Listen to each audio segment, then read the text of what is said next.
how's it going? So I'm out in the greenhouse getting ready to plant some more seeds.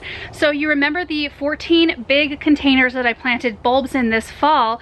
Well, I haven't actually seen any activity in these containers, which I was kind of worried about because they're under cover. It stays a little bit warmer in here than it does outside, but I'm seeing tulips in some areas outside coming up.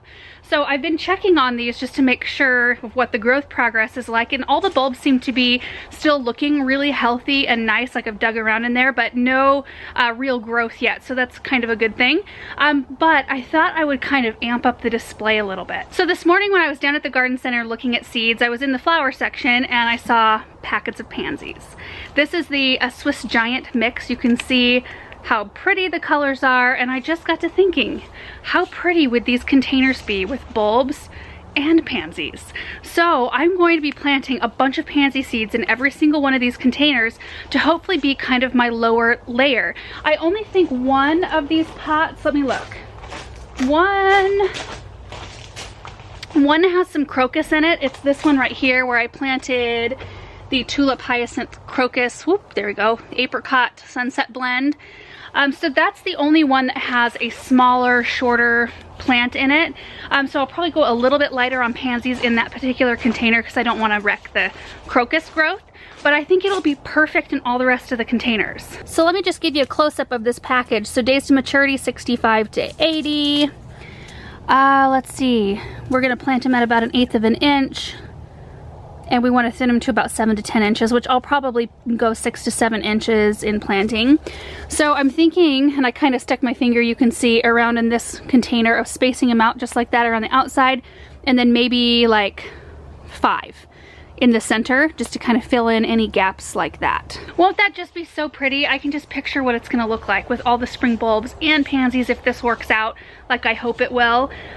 So anyway, what I need to do first though, because I only have 5 packets of pansies and I've got 14 containers, I'm gonna open up one of these packets and kind of get a count-ish of how many seeds I have per packet so I can meter them out properly, because the worst thing to have happen is to get to the last pot and not have enough. So let me do that really quick.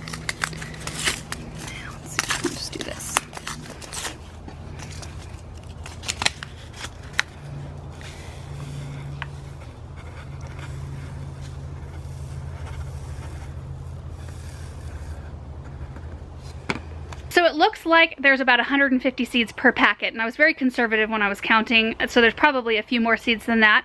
I've got 5 full packets, so that means I've got about 750 seeds divided by 14 pots gives me about 53 seeds per pot. I counted how many possible planting holes in each pot, which is about 13, so we're going to divide 53 by 13, and we get about 4 seeds per hole, which I'm going to only do probably 2 or 3 seeds per hole, so I'm going to end up with some seeds in the end. Maybe. Anyway, I will get a close-up of planting this first container so you guys can see. I brought my landscape staples out because this is how I'm going to indicate where all my seeds are so I don't forget. So like in this container, if I decide to plant seeds here, I'm just gonna gently push a landscape staple in just that much right over where the seeds are planted. That way I know right where to water, and I don't water too much into the tulips because I don't want those to get a ton of moisture. And as you can see, there's quite a bit of moisture in these containers already. So anyway, that's how we're gonna do it, just because this is the only thing I had a lot of. What I think I might actually do is go along and put all the landscape staples in first, and then come along and like kind of make a little bit of a well with my finger for seeds. Then I'll come by with the seeds and drop those in and just gently rough the soil over them before I water. I think that might be the most efficient way, maybe.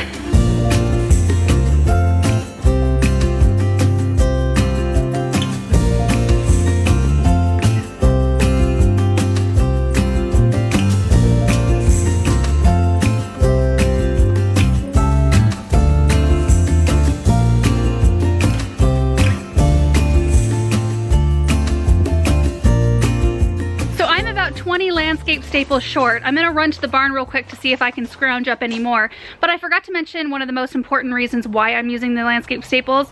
Like I mentioned, it will be nice to know right where to water and to know where to look for them to start sprouting, because sometimes you get weed sprouts in pots and you want to get those pulled and taken care of right away.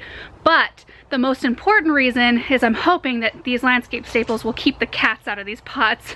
I don't know if it's gonna work because sometimes you see like those pictures where people put plastic forks in their flower beds and stuff to keep them out, but I'm hoping it's enough of a deterrent that they won't come in and rough up the soil and mess up where my pansies are planted.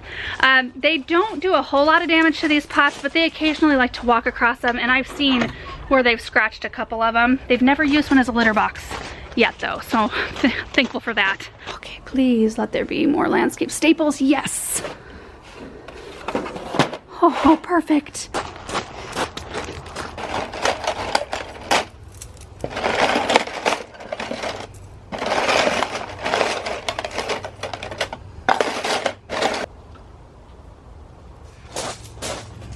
And there are the seeds in my super dirty hands. So now I'm gonna start planting.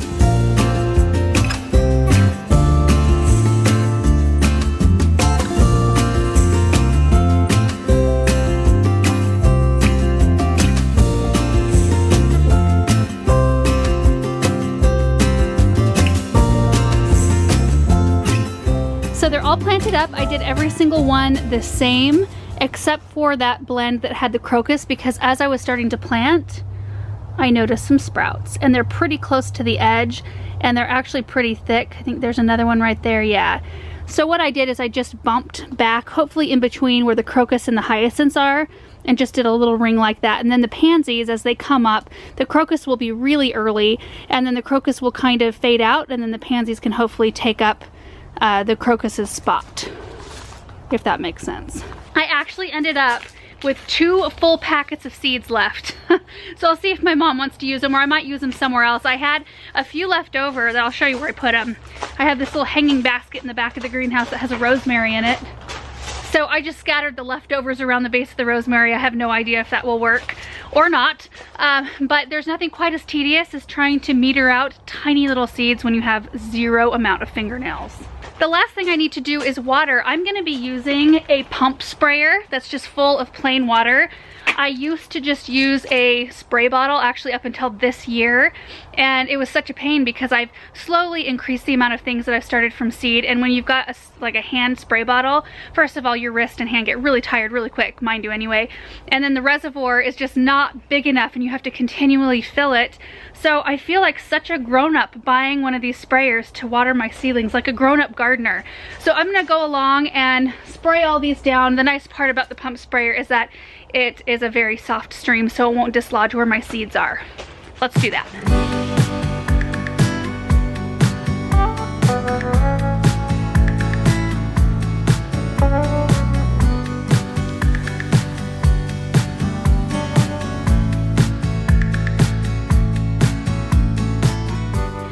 They're all done, all watered in, and now I just want to talk about a couple of things. First off, it is January. It's still very cold outside. This is an unheated greenhouse. It does stay quite a lot warmer in here than it does outside.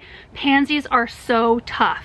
A lot of years we have them winter over. They'll look kind of puny throughout the winter months, and then they pick back up and start growing in the spring, or they will have seeded out in the fall and they'll come up like in cracks of sidewalks and things. So I think of all the seeds I could put out here this time of year, they are probably one of the more tough seeds.